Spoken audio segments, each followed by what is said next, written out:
Hello दोस्तों, कैसे हैं आप सभी। मैं धनराज कुमार स्काई टीचिंग के ऑनलाइन प्लेटफॉर्म पर आप सभी दोस्तों का स्वागत करता हूं।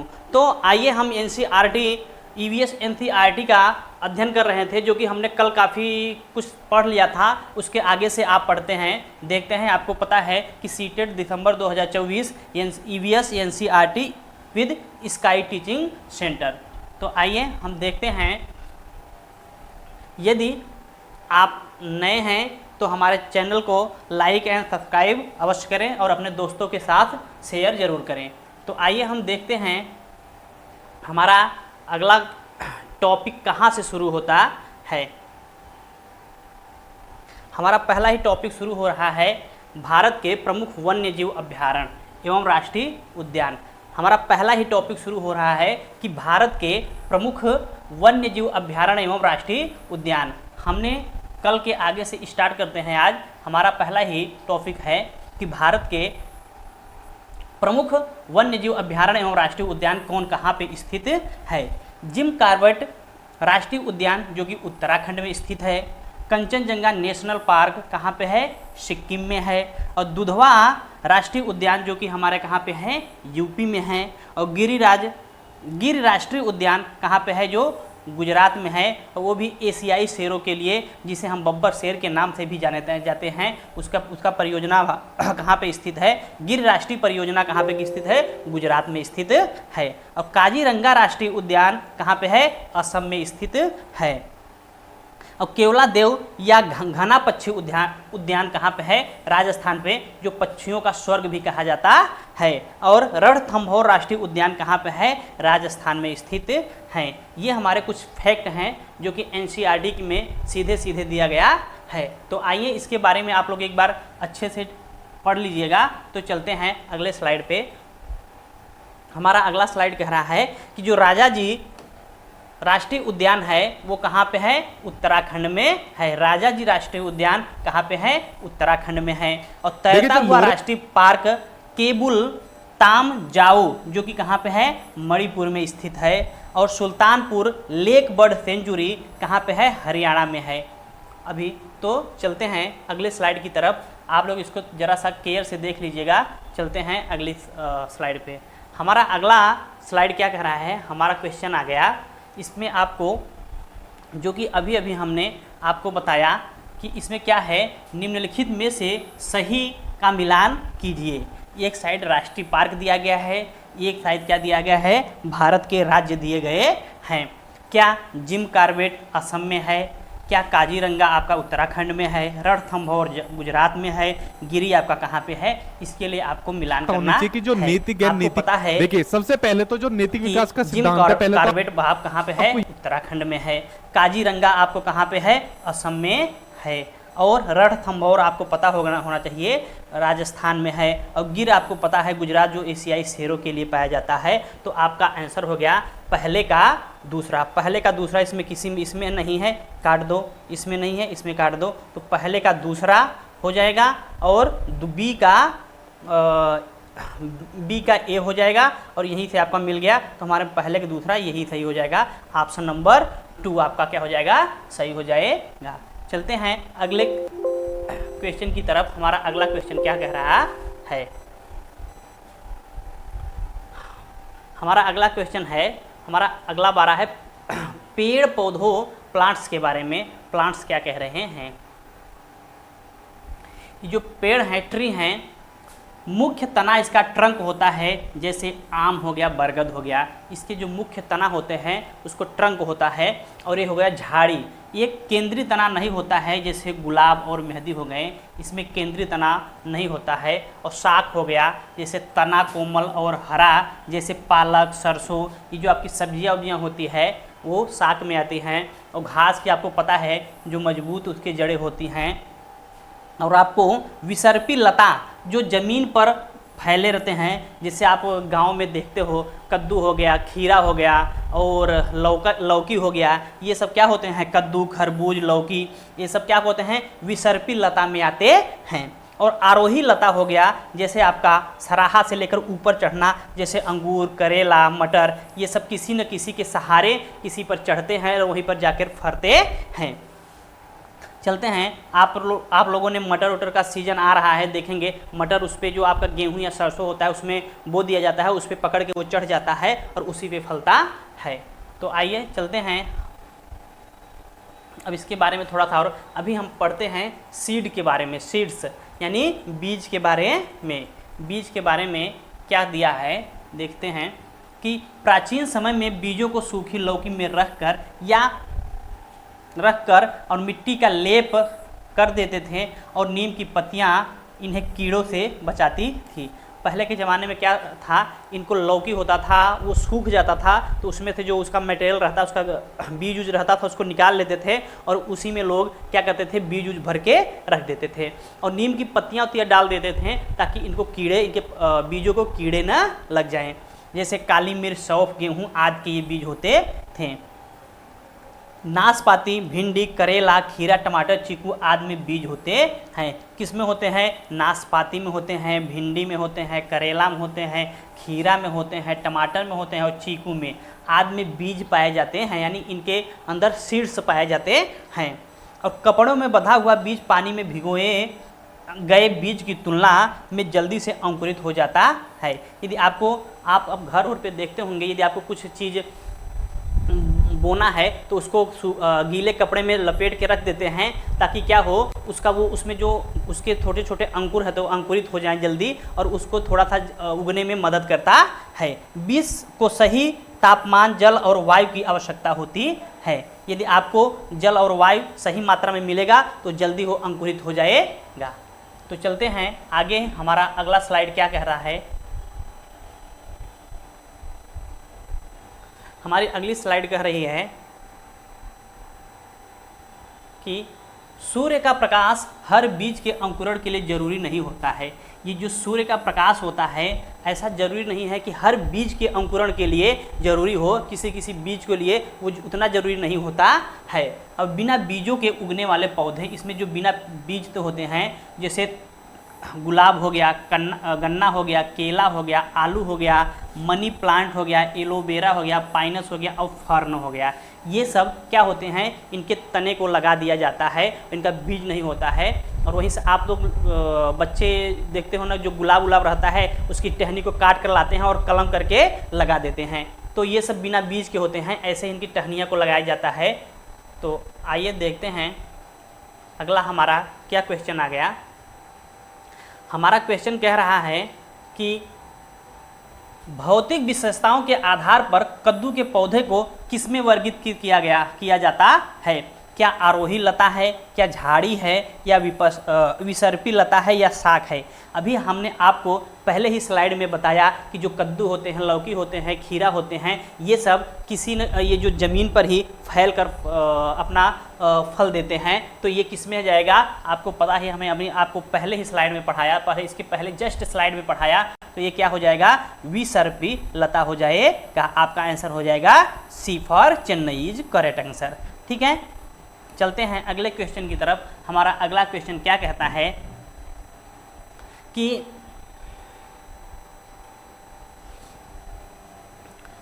बीजों का अंकुरण किसकी अनुपस्थिति में हो सकता है। अभी हमने आपको बताया क्या वायु की अनुपस्थिति में, क्या नमी की, क्या मध्यम ताप की, या सूर्य के प्रकाश के, किसमें जो उसको थोड़ा सा अभी हमने पढ़ा कि कई कुछ बीज ऐसे होते हैं जिनको सूर्य की प्रकाश की आवश्यकता नहीं पड़ती है, फिर भी वो अंकुरित हो जाते हैं। तो अभी क्या पढ़ा हमने कि बिना सूर्य के प्रकाश के भी कुछ बीज ऐसे होते हैं जो अंकुरित हो जाते हैं। तो हमारा पहला ही आंसर हो जाएगा ये फॉर अमेरिका।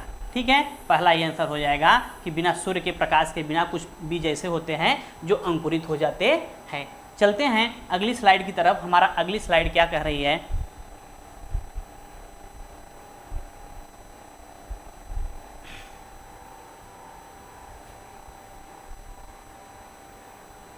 कि नीचे दिए गए फलों और सब्जियों में से उन्हें चुनिए जिनमें भीतर बीज होते हैं। करेला, खीरा, चीकू, भिंडी, प्याज, नाशपाती, आलू, टमाटर। इसमें से आपको ये आपके दिए गए हैं, इसमें से आपको चुनना है कि किसमें उसके बीज में क्या होते हैं। सब्जियों में उनके अंदर बीज पाया जाता है। क्या होता है कि उसके अंदर बीज पाया जाता है। क्या आपको पता है क्या खीरा चीकू भिंडी प्याज नाशपाती में होगा, करेला खीरा चीकू भिंडी टमाटर आलू में होगा, करेला खीरा चीकू भिंडी नाशपाती टमाटर में होगा, या करेला चीकू भिंडी टमाटर आलू में होगा। तो आपको पता है किसमें बीज, उसके बीज अंदर ही पाए जाते हैं। आपको ध्यान देना है किसमें है। आपको इसमें प्याज के भीतर बीज पाया नहीं जाता है। आपको पता है आलू स्वयं उसको काट के लगाया जाए तो तना होता है। और करेला खीरा चीकू भिंडी नाशपाती टमाटर आपका यही आंसर हो जाएगा, क्योंकि इसमें भी नीचे भी आलू है तो ये आंसर नहीं हो जाएगा।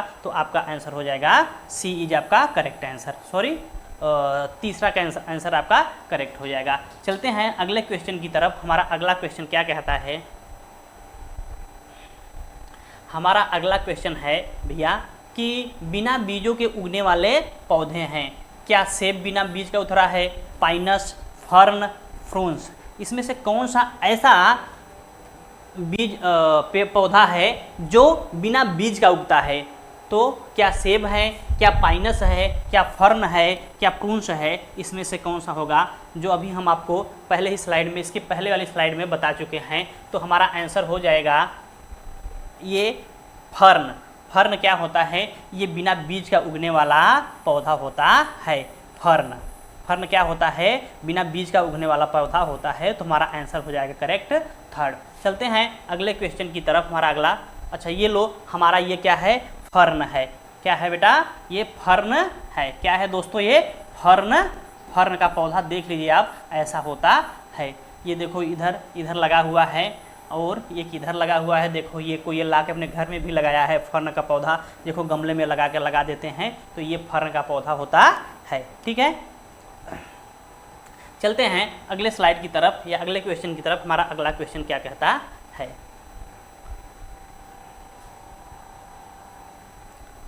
क्वेश्चन नंबर 41, निम्नलिखित में से कौन सा पौधे का प्रवर्धन बीजों द्वारा होता है? प्रवर्धन यानी जो बढ़ता है, उसमें वर्धन यानी उसकी जो वृद्धि होती है, किसके द्वारा होता है? बीजों द्वारा होता है। क्या गन्ना, आलू, पत्ता गोभी, चावल, गेहूं, ओट्स, आलू, गुलाब, गन्ना, गेहूं, गन्ना, चावल? क्या होगा आप लोग जरा था बताइए। आपका हो जाएगा इसमें चावल, गेहूं और ओट्स।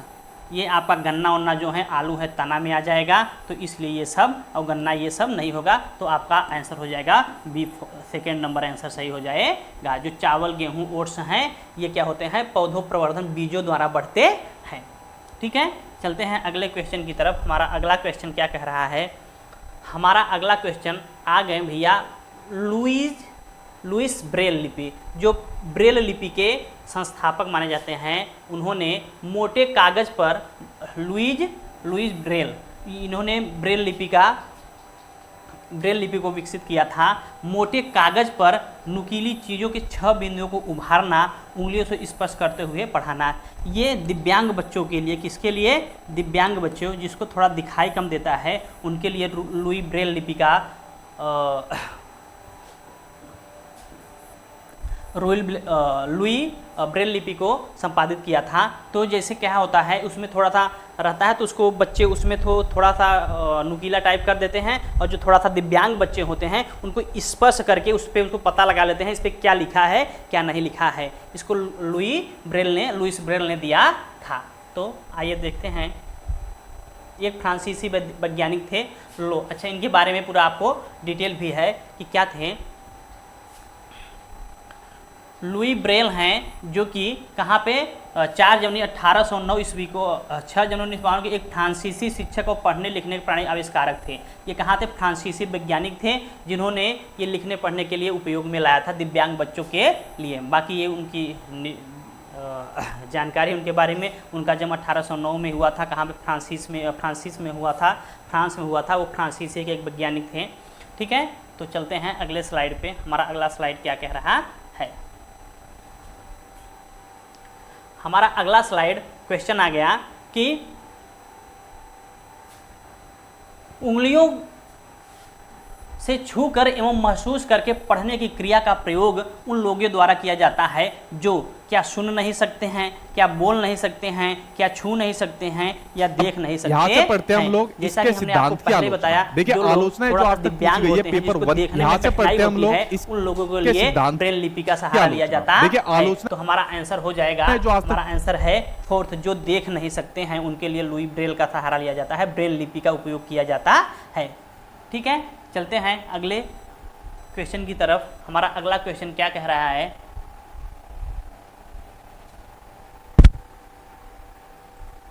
हमारा अगला क्वेश्चन कह रहा है क्वेश्चन कि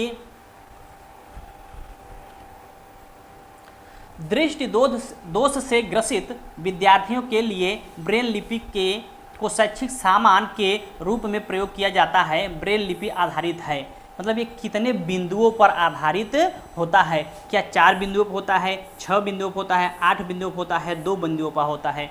जो कि हम आप पहले ही बता चुके हैं, ये कितने बिंदुओं पर होता है? 6 बिंदुओं पर आधारित होता है। इन्हें लुई ब्रेल ने दिया है, इसको लुइस ब्रेल ने दिया है, इसलिए इसको ब्रेल लिपि कहते हैं। तो हमारा आंसर हो जाएगा दूसरा, 6 बिंदुओं पर आधारित होता है। तो हमारा आंसर क्या हो जाएगा? दूसरा सही हो जाएगा।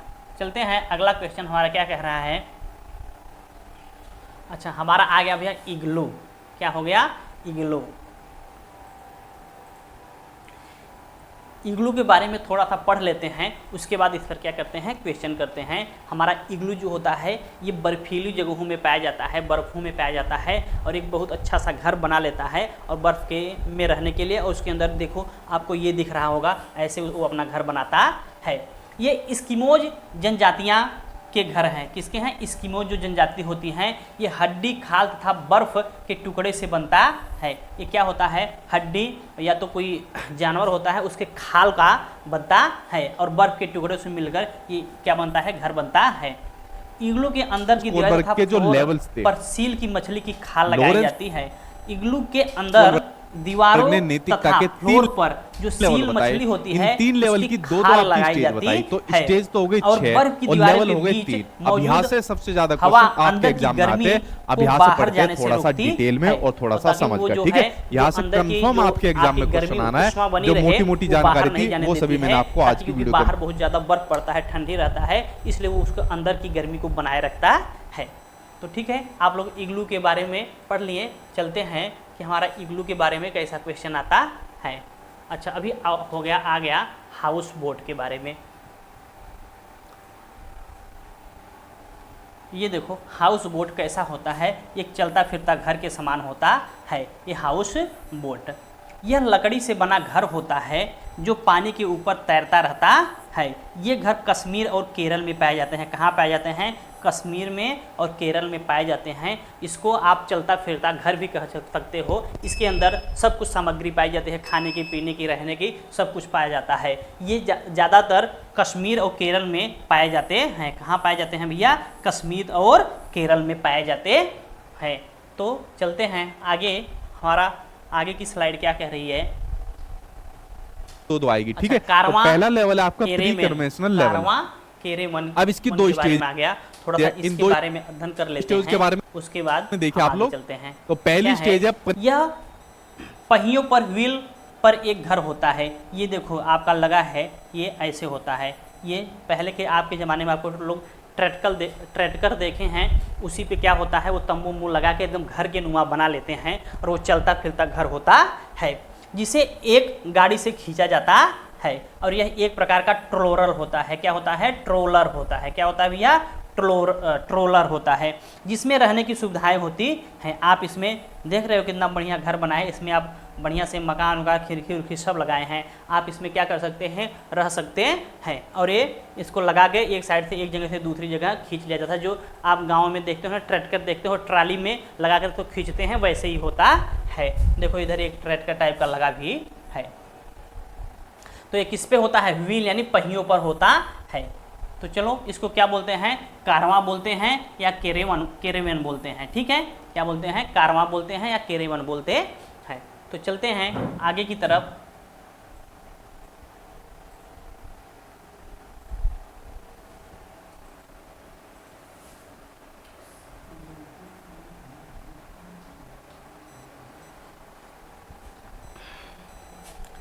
घर हमें गर्मी, सर्दी, बरसात एवं धूल से बचाता है।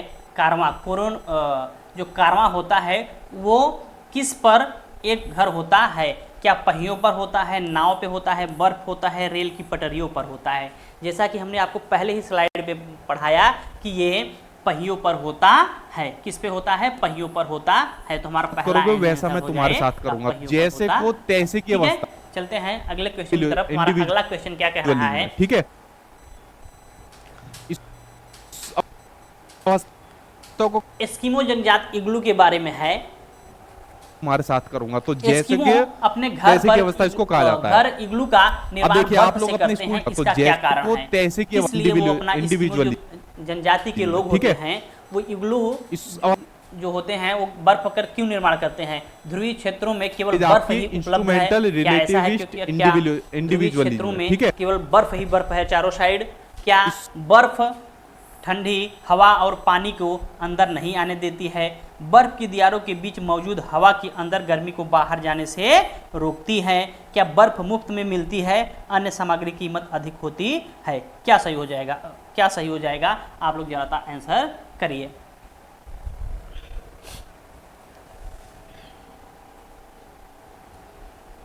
क्या हो जाएगा? आपका आंसर हो जाएगा बर्फ की दीवारों के बीच मौजूद हवा को अंदर की गर्मी को बाहर जाने से रोकती है। जो अंदर की गर्मी होती है उसको बाहर न निकलने पाने ताकि अंदर में हीट बना रहे, उसके वहाँ से वो रोकती है। तो आपका आंसर हो जाएगा सी। क्या हो जाएगा आंसर? C for Chennai. ठीक है, तीसरा आंसर ही आपका सही हो जाएगा। चलते हैं अगले क्वेश्चन की तरफ। हमारा अगला क्वेश्चन क्या कह रहा है? अच्छा, आ गया अब सांप के बारे में। किसके बारे में आ गया? सांप के बारे में। स्नैक्स, किसके बारे में आ गया? स्नैक्स।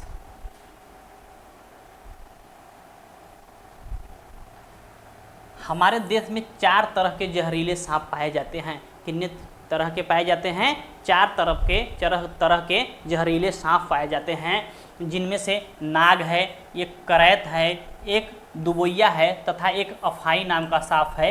ये लोग 4 प्रकार के ज़्यादा ही जहरीले पाए जाते हैं। 2 खोखले जहर वाले दांतों से ये अंदर दांतों से जहर निकालते हैं।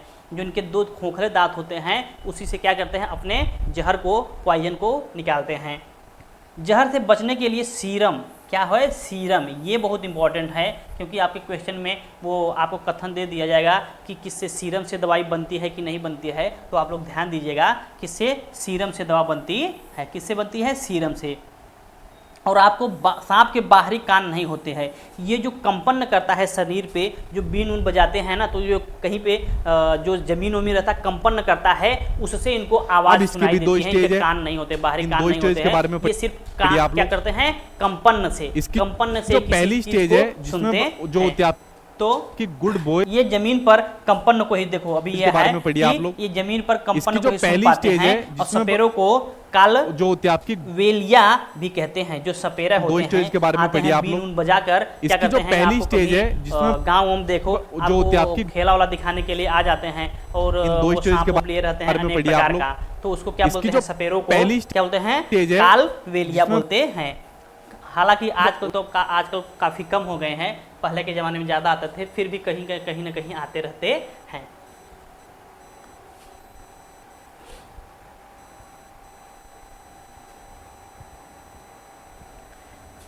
ये जो है कालवेलिया नाच में सांप जैसी मुद्राएं, नाग गुम्फन डिजाइन सौराष्ट्र गुजरात में रंगोली और कढ़ाई के लिए प्रयोग किया जाता है। देखो इधर ये आपका दिया है, वो जो कढ़ाई में डिजाइन बनाते हैं कहाँ कहाँ पे?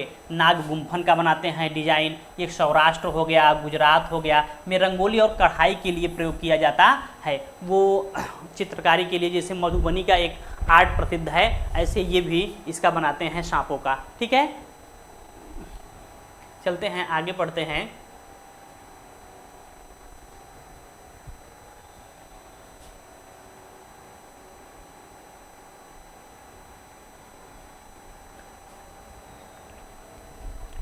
सांपों के संदर्भ में सही कथन को चुनिए। हमारे देश में केवल 4 ही तरह के जहरीले सांप पाए जाते हैं।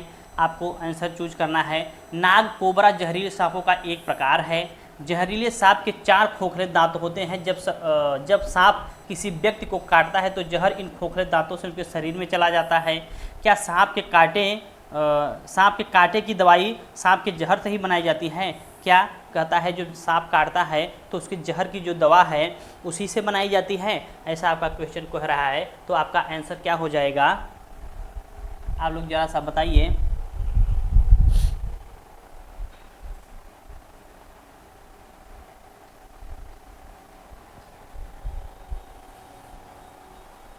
सॉरी, ठीक।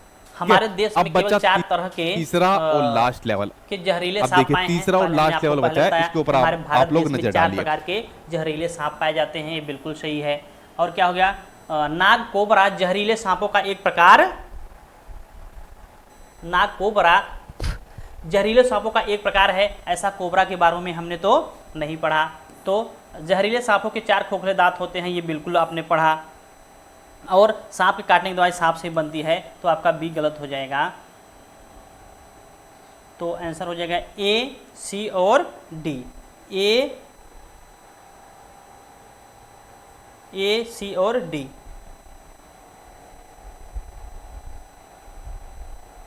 सॉरी, रुक जाइए जरा था। हाँ, ये हमारे 4 प्रकार के पाए जाते हैं। नाग कोबरा, हाँ बिल्कुल जहरीले प्रकार का एक सांप होता है। और ये जहरीले सांप 4 खोखले नहीं, इनके 2 खोखले दांतों में होता है। ये नहीं है आपका, इनके काटने से दबाई जाती है। तो आपका आंसर हो जाएगा ए, बी और डी। आपका तीसरा आंसर सही हो जाएगा। ठीक है, चलते हैं अगले क्वेश्चन की तरफ। हमारा अगला क्वेश्चन क्या कह रहा है,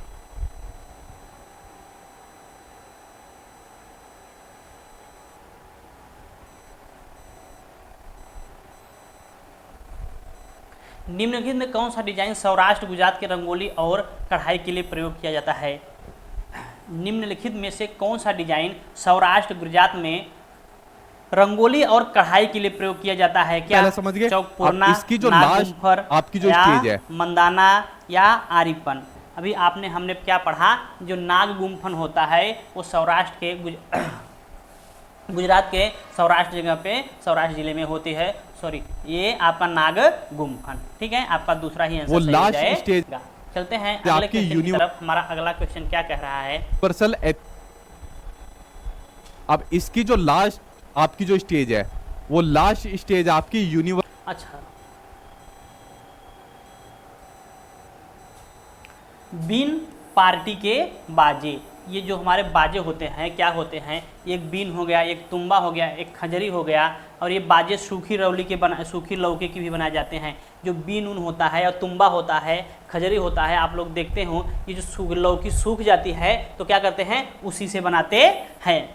आप लोग गाँवों में देखते हो, कभी जो खेला वाला दिखाने मदारी उदारी लोग आते हैं, वो लोग अक्सर लिए रहते हैं। तो उन्हीं से देखने को मिलता है। और वैसे भी आजकल कहाँ मिलेगा।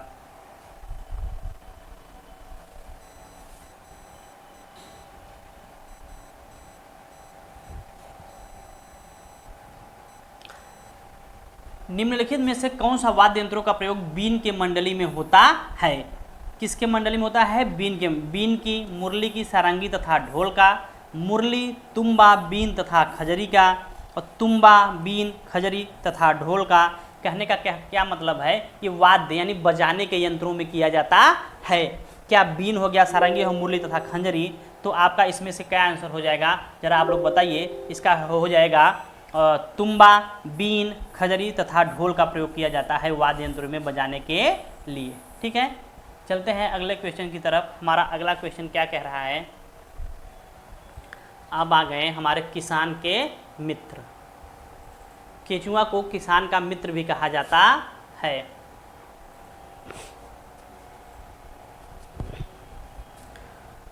केचुए जमीन में छेद बनाकर मिट्टी को मुलायम कर देते हैं। क्या कर देते हैं, उसमें जमीन में छेद बनाकर मिट्टी को मुलायम बना देते हैं। और जमीन को इन छेदों से हवा और पानी मिल जाता है, जिससे जो हमारी मिट्टी होती है वो फर्टाइल यानी उपजाऊ हो जाती है।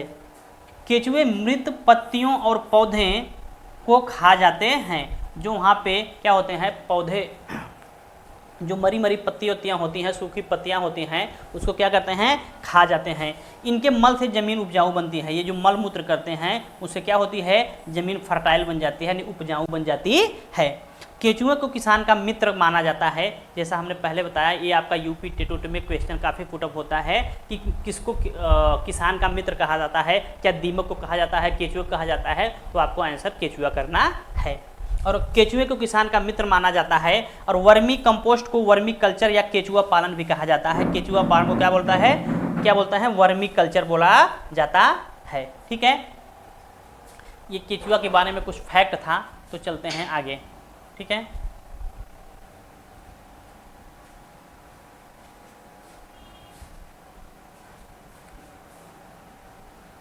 आपका आंसर आ गया।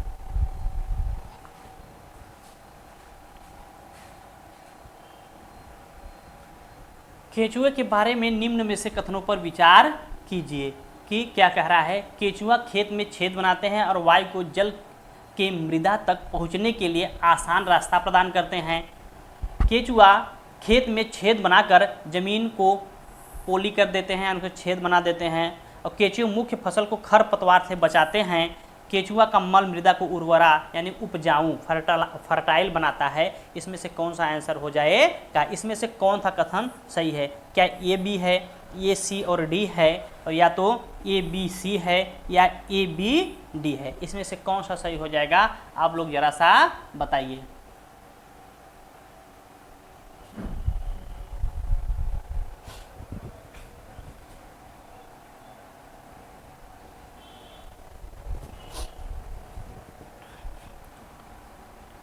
केचुए खेत में छेद बनाते हैं, वायु को मृदा से बिल्कुल बनाते हैं। और केचुए खेत में छेद को बनाकर इसको पोली बनाते हैं, बिल्कुल बनाते हैं। केचुए मुख्य फसल को खरपतवार से नहीं, खरपतवार से बचाते नहीं हैं, उसमें जो पत्ते होते हैं उसको खा जाते हैं। और केचुए का मल, ये तो आपने पढ़ा ही, उसको क्या होता है, उर्वरा शक्ति को बढ़ाता है। तो इसमें से सी गलत हो जाएगा, जिसमें सी होगा तो काट दीजिए। सी इसमें भी है, तो ए बी और डी हो जाएगा। ए बी और डी आपका चौथा आंसर सही हो जाएगा। चलते हैं अगले क्वेश्चन की तरफ। हमारा अगला क्वेश्चन क्या कह रहा है, कर्णम मल्लेश्वरी के बारे में है। कर्णम मल्लेश्वरी के बारे में थोड़ा सा फैक्ट पढ़ लेते हैं, उसके बाद इस पे क्वेश्चन लगाते हैं। कर्णम महेश्वरी जो वेट लिफ्टर थी, ये आंध्र प्रदेश की थी। कहाँ की थी? आंध्र प्रदेश के। और ये आंध्र प्रदेश की रहने वाली हैं और 130 किलोग्राम तक ये भार उठा चुकी हैं, जैसा कि देखो आपको इधर दिख भी रहा है। और ये 29 मेडल जीते हैं। कितने? 29 मेडल जीत चुकी हैं। और ओलंपिक पदक में इन्हों जीतने वाली भारत की पहली भारतीय महिला हैं। वेट लिफ्टिंग में क्या है, ओलंपिक पदक जीतने वाली ये भारत की पहली भारतीय महिला है। ठीक है, तो इनके बारे में थोड़ा सा कुछ फैक्ट था। अब चलते हैं आगे।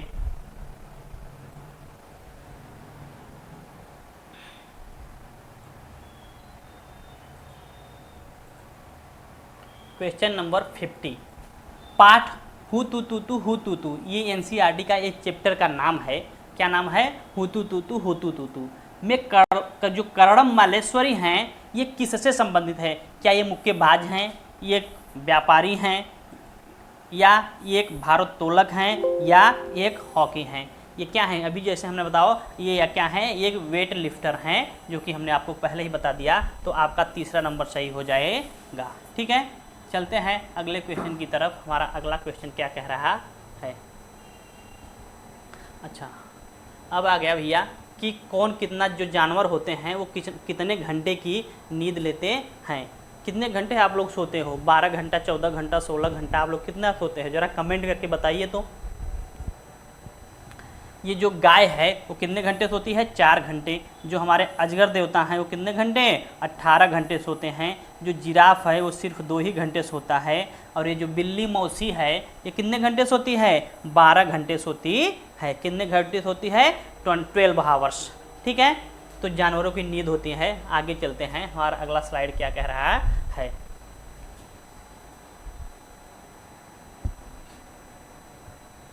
आपको निम्नलिखित में से कौन सा पशु सोने का सही समय है? इसमें से कौन सा पशु है जो आपका सोने का समय सही है?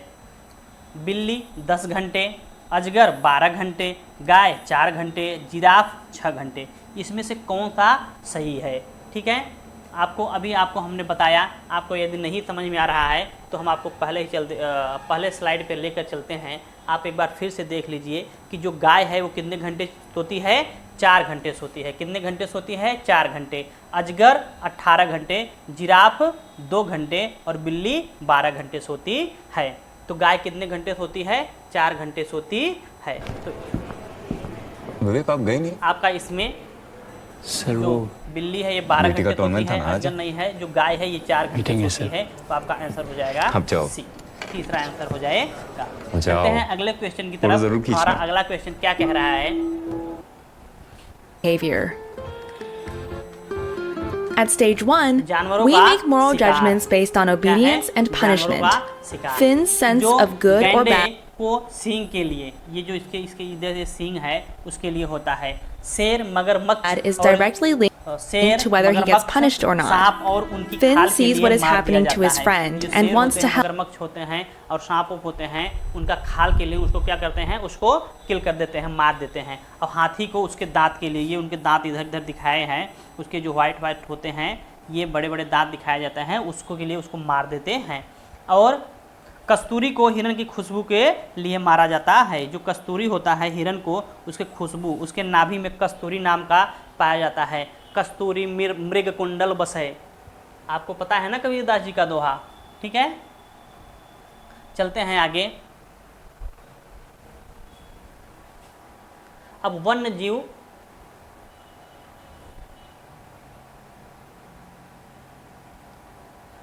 संरक्षण अधिनियम 1972। ये आपको एक क्वेश्चन अभी कुछ आपको सीधा सीधा डायरेक्ट पूछ लिया जाता है अभी कुछ वर्षों से।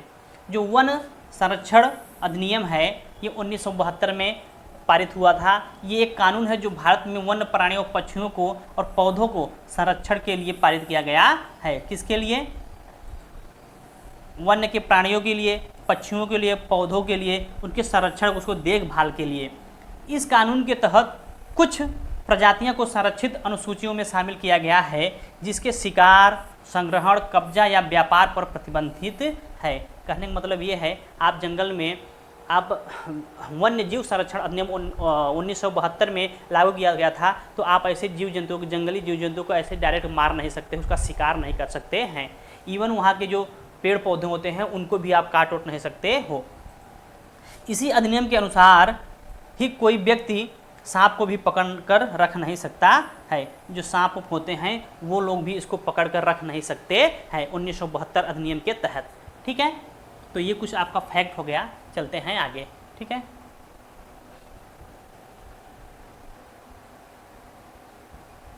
क्वेश्चन नंबर आपका आ गया 52। सरकारी कानून जिसके अनुसार कोई भी व्यक्ति सांप को पकड़ कर रख नहीं सकता किस अधिनियम के अंतर्गत आता है? क्या पर्यावरण संरक्षण अधिनियम 1986, जैविक विविधता अधिनियम 2002, वन्य जीव संरक्षण 1972 या वन्य जीव संरक्षण अधिनियम 1980? किसके तहत आता है? जो हमने आपके अभी पहले ऊपर ही स्लाइड में बनाया कि आप वन्य जीव संरक्षण अधिनियम 1972 के आप सांप को भी पकड़कर रख नहीं सकते हो। ठीक है, तो हमारा आंसर हो जाएगा तीसरा। चलते हैं अगले क्वेश्चन की तरफ। हमारा अगला क्वेश्चन क्या कह रहा है? अच्छा, अब आ गया हमारा राजस्थान। कितना प्यारा सा राजस्थान है। राजस्थान के बारे में पढ़ते हैं। राजस्थान में मिट्टी के घर, देखो भैया ये मिट्टी के घर हैं, कितना सुंदर होता था। क्या होता था? मिट्टी के घर होते हैं कहाँ? राजस्थान पे। और मोटी मोटी दीवारें होती हैं। क्योंकि वहाँ पे मोटी मोटी दीवारें क्यों होती हैं?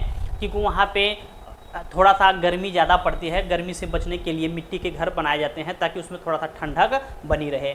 और ये जो इसकी छत होती है कटीली झाड़ियों की बनी होती है और कम बारिश भी होती है। आपको पता है राजस्थान में सबसे कम बारिश होती है। जैसलमेर में तो काफ़ी कम ही बारिश होती है। वहाँ पे तापमान तो कुछ ही 50, 52, 55, 56 पहुँच जाता है। ठीक है,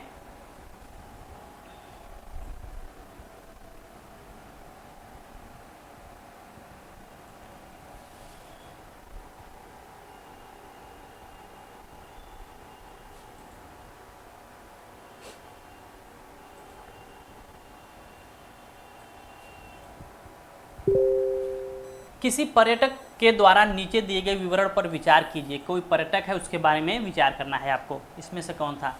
इस क्षेत्र के गांव में लोग अपने घर में मोटी दीवारों को बनाते हैं और इन दीवारों को मिट्टी से पोतते हैं और इनकी छतों पर कटीली झाड़ियों से बनाई जाती है। यहाँ के क्षेत्रों में वर्षा बहुत कम होती है और गर्मी भी बहुत पड़ती है। ये कौन सा राज होना चाहिए? क्या हरियाणा है, क्या छत्तीसगढ़ है, क्या गुजरात है, क्या राजस्थान है?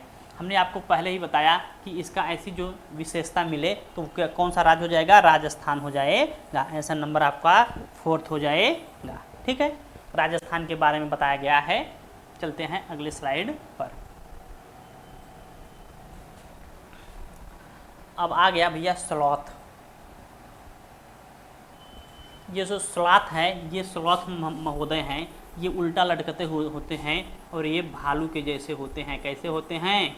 भालू। आप लोग भालू तो देखे ही हो, उसके जैसे होते हैं।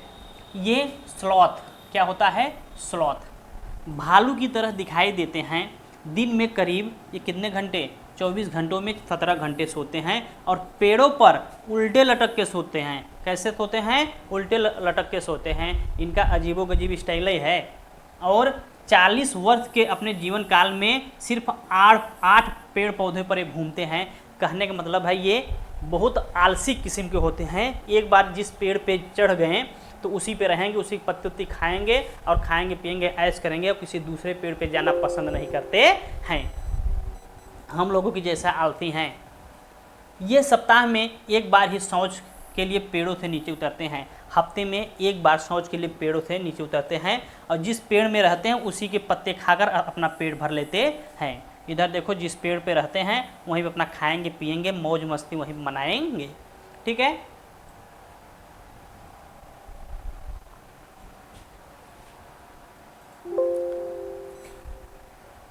थोड़ा सा स्लॉथ के बारे में दिया गया है, आप लोग जरा सा इसको बताइए। निम्नलिखित में से स्लॉथ के बारे में सही कथन चुनिए। स्लॉथ लगभग 40 वर्ष तक जीते हैं और दिन के लगभग 17 घंटे वृक्षों की शाखाओं पर उल्टे सिर पर लटक कर मस्ती से सोते हैं।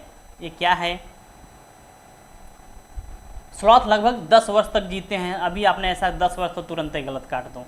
स्लॉथ लगभग 17 वर्ष जीते हैं, नहीं 40 वर्ष है। स्लॉथ लगभग 40 वर्ष जीते हैं और दिन के लगभग 20 घंटे सोते हैं ना। आपको है ये पहला ही आंसर हो जाएगा। क्या हो जाएगा? ये पहला हो जाएगा। ये 40 वर्ष तक जीते हैं और लगभग 17 घंटे तक वृक्ष की शाखाओं पर उल्टे लटक कर सोते हैं। तो आपका आंसर हो जाएगा, पहला ही हो जाएगा। ठीक है, चलते हैं अगले क्वेश्चन की तरफ। हमारा अगला क्वेश्चन क्या कह रहा है?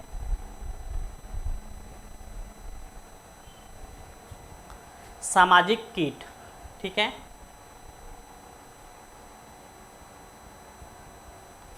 सामाजिक कीट ये दीमक होते हैं, ततैया होते हैं, मधुमक्खियाँ और चींटियाँ। ये सब क्या होते हैं? सामाजिक कीट होते हैं और इंसेक्ट होते हैं। ये समूह में रहते हैं। हम लोग घरों के आसपास में रहते हैं। आप लोग दीमक को जानते ही हो। ततैया होता है वो जो येलो येलो कलर का होता है, काट लेता है। अगर आपके यहाँ पे काट ले तो आपका इसका कोंचा जैसा मुंह फूल जाता है। और चींटियाँ होती हैं, आपको चींटियाँ तो पता ही है। और क्या होते हैं? ये सामाजिक, यानी हमारे आसपास के में ही ये पाई जाती हैं। ये अलग, ये भी सामाजिक होती हैं। हम लोग को समाज जैसे होती है, जहाँ मनुष्य रहते हैं वहीं ये पाई जाती है। ठीक है, चलते हैं अगले स्लाइड की तरफ। हमारा अगला स्लाइड क्या कह रहा है?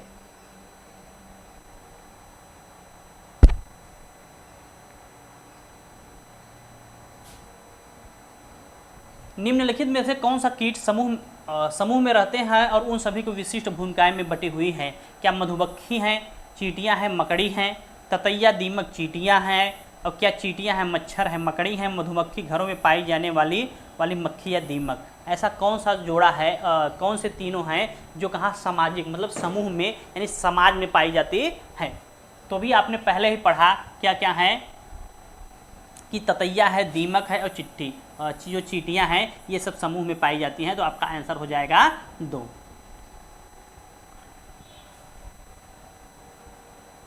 अब आ गया भैया मधुमक्खी। किसके बारे में आ गया? मधुमक्खी के बारे में आ गया, हनी बी। मुजफ्फरपुर, यानी मुजफ्फरपुर बोले तो आपका आ जाएगा बिहार। क्या आ जाएगा भैया? बिहार। बिहार में कहाँ पे? बिहार में, मुजफ्फरपुर बोले तो बिहार, ठीक है। कहाँ पे?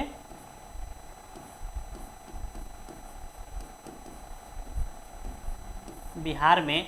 बिहार में बोचाहा गांव है। कौन सा गांव है? बोचाहा में लीची के पेड़ पर बहुत अधिक पाए जाते हैं।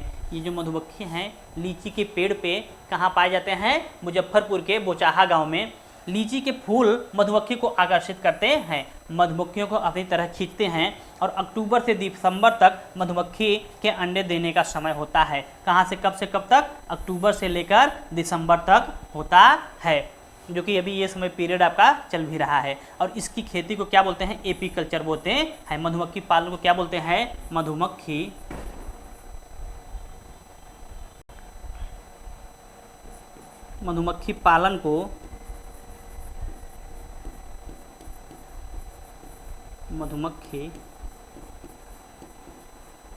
पालन को क्या बोलते हैं? एपीकल्चर बोलते हैं। और हर छत्ते में एक रानी मधुमक्खी होती है। कौन सी मधुमक्खी होती है? रानी मधुमक्खी होती है। और ये एक प्रकार का डांस करती है भैया, झूम बराबर झूम। और मधुमक्खी के डंक में फार्मिक अम्ल पाया जाता है। क्या पाया जाता है? फार्मिक अम्ल पाया जाता है। जो मधुमक्खी डंक मारती हैं आपको तो उसमें फार्मिक अम्ल पाया जाता है। कौन सा अम्ल पाया जाता है? फार्मिक अम्ल पाया जाता है। ये मधुमक्खी के बारे में कुछ तथ्य थे, तो आगे चलते हैं आपका।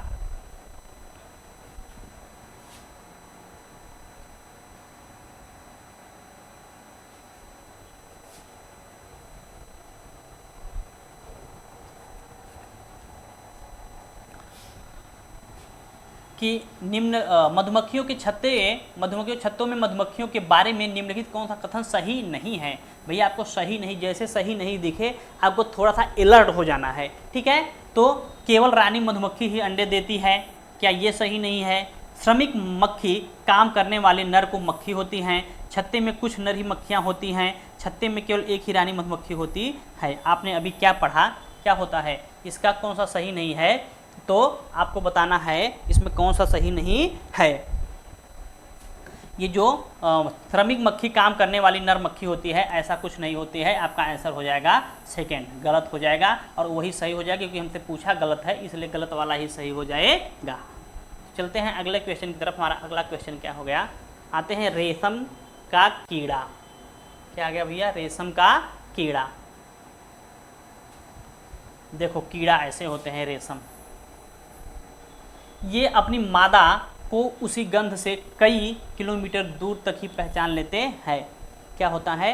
अपनी मादा को उसकी जो गंध होती है, स्मेल होती है, उसी से क्या करते हैं? पहचान लेते हैं कि हमारी वाली किधर है।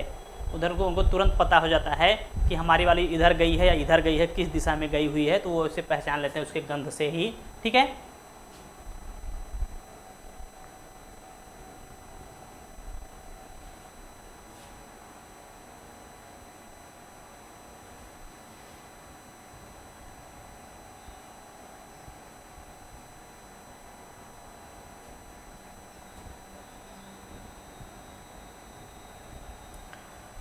जंतु कीड़े जो अपने समूह के अन्य सदस्यों को गंध से ढूंढते हैं, वो कौन से कीड़े होते हैं?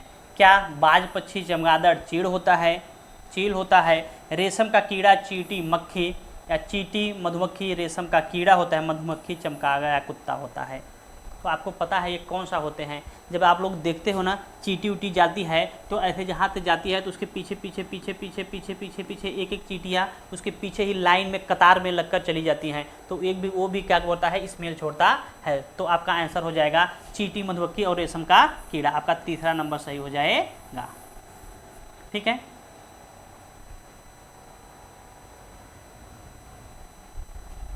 चलते हैं अगले क्वेश्चन की तरफ। हम पहुंच गए भैया बिहार में। कहाँ पहुंच गए? बिहार। कितना बढ़िया सुंदर राज्य है हमारा बिहार। कहाँ पहुंच गए? बिहार। और बिहार में वो भी कहाँ पहुंच गए? मधुबनी जिला। खाना खैली मामा गोल लागछी, ऐसे बोलते हैं हमारे मधुबनी बिहार में। कितनी स्वीट लैंग्वेज होती है, ठीक है। तो मधुबनी बिहार में मधुबनी नामक एक डिस्ट्रिक्ट ही है। क्या है? डिस्ट्रिक्ट है। यहाँ त्यौहार एवं खुशी के मौके पर घर की दीवारें और आंगन में कई तरह के चित्र बनाए जाते हैं, जिसे मधुबनी पेंटिंग कहते हैं। और यह चित्र पिसे हुए किसका? चावल के घोल में रंग मिलाकर बनाते हैं। चावल को क्या करते हैं, उसको भिगो देते हैं, भिगो के उसको पीस लेंगे और पीस करके या वैसे ही पीस करके नहीं भिगोते हैं तो वैसे भी पीस करके उसमें कलर मिला देते हैं और उसी की क्या बनाते हैं, पेंटिंग बनाते हैं। और इन रंगों को बनाने के लिए नील, हल्दी, फूल और पेड़ों के रंग आदि का इस्तेमाल किया जाता है। किसका किसका, नील का, हल्दी का, और फूल और पेड़ों के रंग आदि का इस्तेमाल किया जाता है। ये कहने का मतलब होता है ये कोई मार्केट से नहीं खरीदते हैं, ये अपने आप ही बनाते हैं और अपने हाथों से बनाकर ये इतना बढ़िया बढ़िया पेंटिंग करते हैं। आप देखोगे तो बोलोगे वाव, ऐसे बोलोगे। कैसे बोलोगे, वाव ऐसे बोलोगे।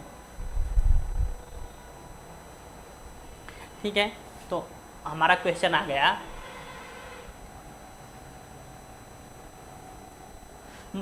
मधुबनी एक प्रसिद्ध झील है। मधुबनी है क्या, किसके बारे में बोल रहा है, झील है, राजस्थान में, बिहार की शॉल है, मतलब शॉल जो ओढ़ते हैं वो है, आंध्र प्रदेश से बुनी हुई साड़ी है, बिहार की एक प्रकार की लोक चित्रकारी है या बिहार का एक स्थान है। आपको हमने पहला बताया कि ये झील राजस्थान में है नहीं, बिहार की एक शॉल है ही नहीं, आंध्र प्रदेश की एक ऐसा है नहीं, ये क्या है, बिहार की एक प्रकार की लोक कला चित्रकारी है, बिरको चित्रकारी है, और बिहार का एक डिस्ट्रिक्ट है मधुबनी, जो हमके आपको हमने अभी बताया कि बिहार की क्या होती है, ये मधुबनी डिस्ट्रिक्ट भी है। इसलिए ये आपका डी और ई हो जाएगा। तो आपको आंसर में ढूंढना है डी और ई कहाँ है, फोर्थ में है आपका डी और ई, तो आपका यही सही हो जाएगा, फोर्थ नंबर आंसर सही हो जाएगा। चलते हैं अगले क्वेश्चन की तरफ। हमारा अगला क्वेश्चन क्या आता है, आ गई हमारी सुनीता विलियम्स।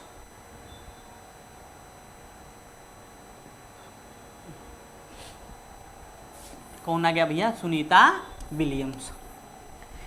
360 किमी दूर स्पेस में कहाँ पे थी, 195 दिनों तक कहाँ थी, अंतरिक्ष में थी। एक ही जगह से दूसरी जगह तैरते हुए पानी में नहीं रुकता था, अंतरिक्ष में मैराथन दौड़।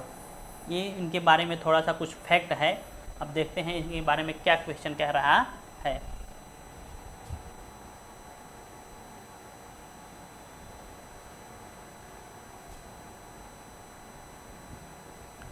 छह महीनों से भी अधिक समय तक अंतरिक्ष में रहने वाली प्रथम भारतीय महिला कौन थी, वहीदा प्रिज्म थी, कर्णम महेश्वरी थी, बछेंद्री पाल थी, सुनीता विलियम थी। आपको भी बताया जो बछेंद्री पाल थे वे वेट लिफ्टर से थी, बछेंद्री पाल वो एवरेस्ट सबमिट करने वाली थी, और ये सुनीता विलियम्स हैं, कौन है, जिन्होंने 6 महीने तक यानी 195 डे रही थी। कितना, 195 डे, कितना अभी जो आपके पढ़ा 195 डे थी। ठीक है, तो आपका आंसर हो जाएगा फोर्थ, सुनीता विलियम्स के बारे में कहा जा रहा है। आपका आंसर क्या हो जाएगा, फोर्थ। चलते हैं अगले स्लाइड की तरफ। हमारा अगला स्लाइड क्या कह रहा है,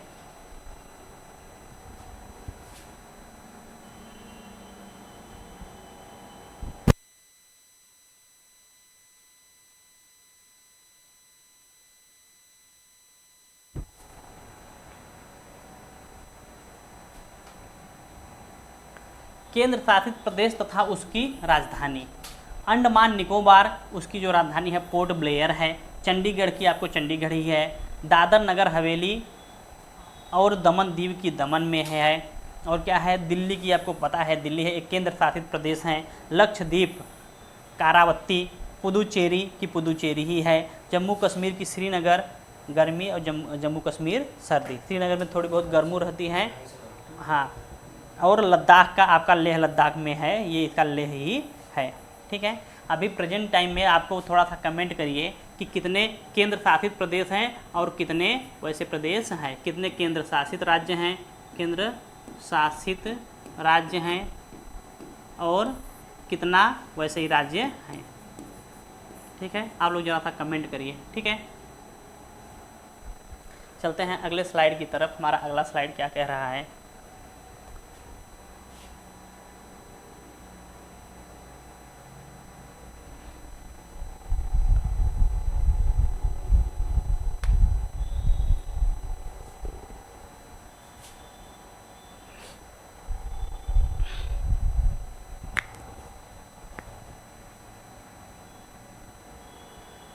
निम्नलिखित में से भारतीय केंद्र शासित प्रदेशों के युगल चुनिए। युगल मतलब जोड़े के चुनिए। क्या नागालैंड और मिजोरम है, त्रिपुरा और झारखंड है, झारखंड और चंडीगढ़ है, या लद्दाख और जम्मू कश्मीर है। इसमें कौन सा केंद्र शासित प्रदेश है? हमें आपको कितने केंद्र शासित प्रदेश हैं? 28 राज्य हैं और 8 केंद्र शासित प्रदेश हैं अभी प्रेजेंट टाइम में, केंद्र शासित प्रदेश हैं। ठीक है, केंद्र शासित प्रदेश।